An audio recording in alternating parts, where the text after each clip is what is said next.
বীরভূমের মল্লারপুর থানার পাথাই গ্রামে গ্রামবাসী ও পুলিশের সংঘর্ষের ঘটনায় এখনও পর্যন্ত গ্রেপ্তার 21 জন এবং পুলিশের খাতায় নাম রয়েছে 53 জনের। বাকিরা গ্রাম ছাড়া, তাই তাদের বাড়িতে সরজমিনে পরিদর্শন করলেন রাজ্যের বিজেপির একটি প্রতিনিধি দল। গ্রামবাসীদের খোঁজ খবর নিয়ে দেখেন বিজেপির রাজ্য প্রতিনিধি দল। বিজেপির রাজ্যের সহসভাপতি শ্যামাপদ মণ্ডলের নেতৃত্বে 10 জনের একটি প্রতিনিধি দল পাথাই গ্রামে পৌঁছান। গ্রামের বাড়ি বাড়ি গিয়ে ঘটনার দিনের খোঁজ খবর নেন তারা। বিজেপির প্রতিনিধি দলের প্রধান শ্যামাপদ মণ্ডলের দাবি, পুলিশের অপরিকল্পিত ভূমিকা ও ব্যর্থতার কারণেই ঘটনার দিন গ্রামবাসীরা পুলিশের হাতে আক্রান্ত হন। পাল্টা আক্রান্ত হতে হয়েছে পুলিশকেও। ওই কম্পিউটার টিকিট কাটে, নামটা লিখে রাখো তো। ওর তো একটা প্লাস পয়েন্ট হওয়ার কথাই বটে, যখন রেলে দেখছি সব দেখছি, ওর নাম নিয়ে অ্যাসাইন করেছে। ছেলের নামটা কি বৌদি? অনন্ত গড়াই। যারা স্বাধীন হয়েছে তারা ভোগ করতে পারেনি, তাই আমাদের এই লড়াই এখন জারি আছে। আপনি কোনো চিন্তা করবেন না, এর থেকে কত বড় বড় মার্ডার হয়ে গিয়েছে। আমি যখন প্রেসিডেন্ট তখন 2টো মার্ডারের লড়াই করেছি। আমরা এসছি পুরো দল। আপনার মেয়েটা অসুস্থ, কোনো অসুবিধা হলে আমাদেরকে বলবেন, কোনো অসুবিধা নাই, ঠিক আছে? আপনার আর কোনো ব্যক্তিগত কোনো অসুবিধা আছে খুলে বলবেন, খাওয়া দাওয়া থাকা কোনো অসুবিধা নেই তো? বাস ফোন নাম্বারটা আমাদেরকে দিয়ে না, দেখছি ছেলে দেখছি আমরা নাম্বার আছে, ঠিক আছে, আমি নাম্বার নিশ্চিন্তে থাকুন, খাওয়া দাওয়া করুন, বাকি ব্যাপারটা সব আমরা দেখছি, আপনাদের কিচ্ছু দেখতে হবে না, ঠিক আছে? ঠিক আছে, হ্যাঁ দেখছি, আমরা কথা বলছি। তাদের দাবি যে তৃণমূল যারা করে তারা গ্রামে বসবাস করতে পারছে, অথচ বিজেপির লোকজন বসবাস করতে পারছে না, কি বলবেন? না, এরকম কোনো ঘটনা নয়। পাথাই গ্রামে যে ঘটনা ঘটেছিল, দুটো পরিবারের বিবাদকে কেন্দ্র করে, এই দুটো পরিবারের বিবাদকে কেন্দ্র করে ঘটনা ঘটে। পুলিশ সেখানে মধ্যস্থতা করতে আসে। সেই মধ্যস্থতার মাঝখান থেকে গ্রামের কিছু মানুষ, সেখানে বিজেপি তৃণমূল সিপিএম বলে কিছু নয়, গ্রামের মানুষ পুলিশের উপর, প্রশাসনের উপর অ্যাটাক করে এবং পুলিশ তাদের নিজস্ব সরকারি নিয়ম অনুসারে যারা তাদের ফুটেজে আছে তাদেরকে অ্যারেস্ট করছে। এখানে গোটা গ্রাম ছাড়া এটা সম্পূর্ণ ভিত্তিহীন কথা। কারণ আমি আমার বাজিতপুর জিপির প্রধানকে নিয়ে আমি গ্রামে ঢুকেছিলাম এবং গিয়ে দেখে এসেছি যে যারা ওই লিস্টে নাম আছে বা যারা এই ঘটনার সঙ্গে যুক্ত তারা গ্রাম ছাড়া অবশ্যই, কিন্তু যারা এই ঘটনার সঙ্গে যুক্ত নয় তারা কিন্তু গ্রাম ছাড়া নয়। 21 জন গ্রেপ্তার হয়ে আছে, তারা কি সবাই দোষী? যারা ফুটেজে এসছে, পুলিশের আমরা ওসির সঙ্গে কথা বলে এসেছি, আমি নিজে গেছিলাম। তাদের বক্তব্য হচ্ছে যারা ফুটেজ পাওয়া গেছে, সেই ফুটেজে যাদেরকে দেখা গেছে তারা অ্যারেস্ট হয়েছে এবং এখনও 53 জনের ওপর নাম আছে শুনেছি, তারা এখনও পলাতক, তাদেরকে পুলিশ পাচ্ছে না। সেই জন্য গ্রামে এখনও পুলিশ ক্যাম্প এবং প্রশাসনের যাতে শান্তি শৃঙ্খলা বজায় থাকে সেই জন্য গ্রামে প্রশাসনের ক্যাম্প আছে। বিজেপি এরকম অভিযোগ কেন করছে? সম্পূর্ণ ভিত্তিহীন। কারণ এই ঘটনাটা ঘটেছে দুটো পরিবারের গণ্ডগোল, একটা পাড়ার ব্যাপার। এখানে বিজেপি তৃণমূল নয়, অ্যারেস্ট হয়েছে তাদের মধ্যে দেখুন, ভালো করে খোঁজে দেখুন, তারা বিজেপির লোকও আছে, সিপিএম লোক আছে, তৃণমূলের লোক আছে। এখানে এটা রাজনৈতিকরণ করা হচ্ছে, এটা রাজনীতি নয়, এটা সম্পূর্ণ পারিবারিক ব্যাপার। এটা কি নাম? আমার নাম প্রদীপ কুমার দাস, বীরভূম জেলা পরিষদ সদস্যর স্বামী। দেখুন, 13 তারিখে আমাদের লোকসভা নির্বাচন ছিল, আর 16 তারিখে একটা অবাঞ্ছিত ঘটনা এই গ্রামে ঘটেছে। এখন একটি আমাদের বিজেপির ক্যান্ডিডেট ছিল 23 সালে, সেই ক্যান্ডিডেট এই জায়গাতেই, এই যেখানে দাঁড়িয়ে আমার কথা নিচ্ছেন, এখানেই একটা পুলিশ এসে কম্প্রোমাইজ করতে এসেছিল কোনো একটা ঘটনা। সেই ঘটনার পরিপ্রেক্ষিতে গ্রামের কিছু লোক দাঁড়িয়েছে।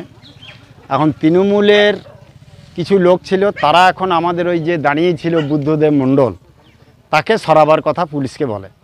পুলিশ তাকে বলেছে, সে এই সামনে থেকে গিয়ে ওই পিছনে দাঁড়িয়েছে। আর সেখানে বোধহয় 200-100 লোক দাঁড়িয়ে গিয়েছে তখন গ্রামে, দেখছে কি হয় যায় গ্রামে যেটা হয়। তো আবার তৃণমূল প্রেসার দেওয়াতে পুলিশ গিয়ে তার গায়ে, যে তোকে বাড়ি চলে যেতে বললাম, তো বাড়ি গেলি না, বলেছে বাড়ি কোথায় চলে যেতে বললাম, আমাকে সরে যেতে বললেন, আমি সামনে থেকে এসে পিছনে দাঁড়িয়েছি, এত লোক দেখছে, আমার তো কোনো দোষ নেই। পুলিশ ওর গায়ে হাত দিয়ে মারধর করেছে। আর এই খবর গ্রামে যেই চাউর হয়েছে, তার গ্রামে এত সুন্দর ইমেজ আছে, এত ভালো ছেলে, তখন আর দলমত নির্বিশেষে সমস্ত লোক এসে সেই পুলিশের ওপর খানিকটা ঝামেলা ঝঞ্ঝাট করে। আর তার জন্যে শুনছি একটা পুলিশ নাকি একটু মার খেয়েছে, সেটাও বাঞ্ছিত নয়। আমরা ওটা কোনো দিন আশা করব না যে একটা পুলিশ মার খাক, এটাও খুব দুঃখের ব্যাপার এবং অবাঞ্ছিত ঘটনা। আমরা ঈশ্বরের কাছে প্রার্থনা করি তিনি যেন তাড়াতাড়ি সুস্থ হয়ে আবার কাজে যোগ দিতে পারেন। আর এরপরে যেটা দেখলাম অনেক বাড়ি ভাঙচুর, অনেক বাড়ি জনশূন্য, ধান পুড়ে আসছে, ভিজছে, বাড়িতে ছাগল আছে, গরু আছে, মানুষ নেই। অতএব এই ব্যাপারটা তো প্রশাসনকে এবার দেখতে হবে। অতএব 4 জন মহিলাকে তুলে নিয়ে গেছে, নিরপরাধ মানুষ যারা জানেই না এই ঘটনা, এরকম লোকে মানে যাকে পেয়েছে। কিন্তু দুঃখের বিষয় তৃণমূলেরও লোক কিছু ধরে নিয়ে গিয়েছিল, তারপরে তারা তৃণমূল করায় তারা কিন্তু ছাড় পেয়ে গিয়েছে। আর পুলিশ এখন একতরফা বিজেপির লোকেদের উপর আক্রমণ করছে। এটা আমরা মানব না।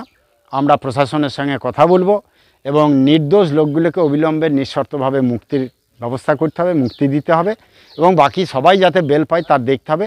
পুরো বিষয়টা আমরা আইনত দেখব, দলগত দেখব এবং এই মানুষের যাতে কোনো অসুবিধা না হয় তার জন্য আমরা সর্বদাই পাশে থাকব। তার জন্য আজকে আমি বাড়ি বাড়ি সমস্ত বাড়ি বাড়ি গিয়ে পর্যালোচনা করেছি।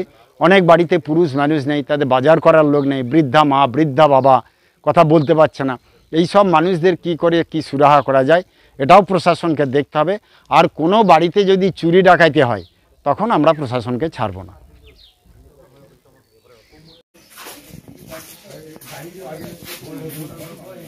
মেয়েকে আমার হাতের সাথে মেরে একবার তো কে মেরেছিল? পুলিশে? হ্যাঁ, পুলিশের র্যাপ আমি তো জানি না, ওগুলো এসে সব মেরেছিল। ধনঞ্জয় দাস। না না না না ভাস্কর, আমরা সেদিন এসে খোলাতে পারি। ঠিক আছে, কেউ নাই তো। হ্যাঁ,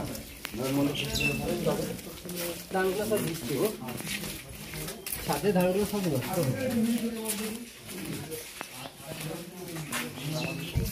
এদিকে এসো মামা।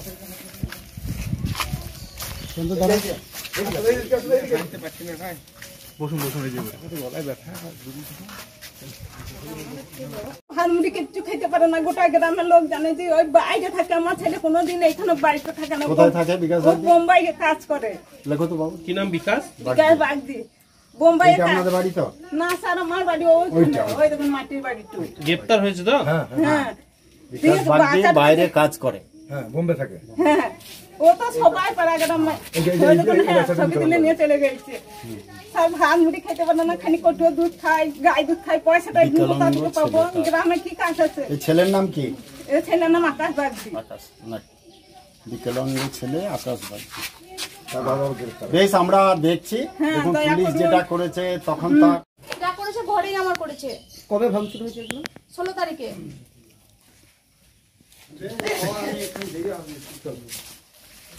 কারা ভেঙেছে? পুলিশে ভেঙেছে। সব পুলিশে? হ্যাঁ, পুলিশই তো ছিল। পুলিশের সঙ্গে আরো যারা ছিল আমরা তো জানি না। পুলিশের সঙ্গে আরো লোক ছিল। কিন্তু বললাম স্যার কিছু করে না, তখন আরো বেশি করে ভাঙতে লাগলো। কি হয়েছিল? হয়েছিল আপনার ওই ওখানে মালপাড়ার একটা ছেলে মেয়ে সম্পর্ক নিয়ে ঘটেছিল। নিয়ে তারপর হয়েছিল ওখানে মারামারি ধরাধরি হয়েছিল। আমরা কিছু জানি না, আমরা ওই এক পাড়া, আমাদের এই পাড়া। তারপরে হঠাৎ দেখি পুলিশ আসছে। পুলিশ আসা দেখে আমরা ভয়ে ঘর ঢুকে গেলাম। ঘর ঢোকা দেখে বলছে যে আমার বড় গেটও খোলা, ছোট গেটও খোলা। ঢুকলো, ঢোকার পরে একবারে ভাঙচুর করতে শুরু করলো। তারপর বলছে দরজা খোল, না হলে বলছে তোদের বাড়ি যাচ্ছে সব ভেঙে দেবো। ভয়ে তখন আমি ফুটলাম। আর কি অশ্লীল মুখের ভাষা, সে বলা যায় না। তারপর ওই দিয়ে দরজা খুলে দিলাম। স্বামীকে মারতে মারতে ধরে নিয়ে চলে গেল। আর মেয়ে ধরতে গেল বাবাকে ধরার মাত্র মেয়েরও হাতে লেগে হাত ফুলে উঠেছিল। কি বলছে পুলিশ? আপনার বাড়িতে কে লুকিয়েছে যেন? আমার বাড়িতে একজন ঢুকেছিল, সেটা আমরা তো জানি না। আমরা জানলে তো নয়, তখন সঙ্গে সঙ্গে আমরা যখন বাড়ি ঢুকি তার আগেও এসে ঢুকে বসে আছে একজন। তাকে বের করে দেওয়ার পরও কি পুলিশ? তারপরে ওকে বের করে দেওয়ার পরে ওকে মারতে মারতে নিয়ে চলে গেল। তারপরে আপনার স্বামীকে? আমার স্বামীকে ধরে নিয়ে চলে গেল পুলিশে। কি বলছে তখন? তখন কিছু আর বলে না। তখন আপনি কি বললেন? যে আমি বললাম স্যার ওকে নিয়ে যান না, ও তো কোনো দোষ করেনি, যেখানে হয়েছে সেখানে নিয়ে যান। তা বলার মাত্র তখন বলছে দেখবি তোদেরকেও মেরে দেবো। দিয়ে সঙ্গে সঙ্গে আমরা ভয়ে ঘর ঢুকে গেলাম। যা আমি বড় মেয়েকে বললাম যা করছে করুক, যাস না। বড় মেয়েও বলে স্যার আমার বাবা কোনো তো দোষ করেনি, নিয়ে যান না। তা কথা শুনলো না বা নিয়ে চলে গেল। তা আমি বড় মেয়েকে বললাম ঢোক, যা করছে ওরা করুক। কি চাইছেন আপনারা? আমরা চাই যারা দোষী তারা সাজা পাক, আর আমার স্বামী নির্দোষ যেন ঘর আসে। কি নাম আপনার? আমার নাম ববিতা দাস। আপনার স্বামীর নাম কি? আমার স্বামীর নাম ধনঞ্জয় দাস। কি কি ভাঙচুর করা হয়েছে আপনার ঘরের মধ্যে? ঘরের মধ্যে ভাঙচুর করা, ঘরে কিছু বাইরে লাগিয়েছিলাম বলে পারেনি। যে কাঁচের জানলা ভেঙেছে, যে দরজাগুলো সব ভেঙে নষ্ট করেছে, ওইদিকে অ্যালবেস্টার গুলো সব ভেঙে দিয়েছে। কারা? ওগুলো পুলিশ আর র্যাব ছিল বোধহয়, আমি তো জানি না। পুলিশের সঙ্গেই ছিল। ওরাই ভেঙেছে? হ্যাঁ।